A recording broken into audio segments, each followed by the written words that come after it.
Selemani Mwalimu ni mtu wa mpira. Kwanza mimi nampongeza kwa sababu amejiweka katika familia ya mpira.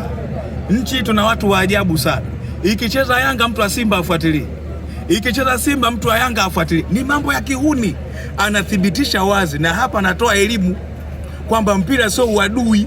Hata kama yeye ni mchezaji wa Simba kuja kuitazama game, hata kocha, hata benchi la ufundi la Simba ilikuwa ni sehemu sahihi kuja kuangalia opponent wako, kwa sababu baada hapa kuna mashindano ya muungano, si ndio? Baada ya muungano mnakuja kukutana. Yanga wanachezaje? Mimi nampongeza sana Selemani Mwalimu kwa hiki ambacho amekifanya. Anathibitisha wazi yeye sio buhuni, yeye ni mtu wa mpira. Lakini wahuni hawatokezi uwanjani hapa. Kwani kuna ubaya gani kuja kuangalia mechi ya Yanga? Hakuna ubaya. Na hata wachezaji wa Yanga kuangalia mechi ya Simba sio kosa.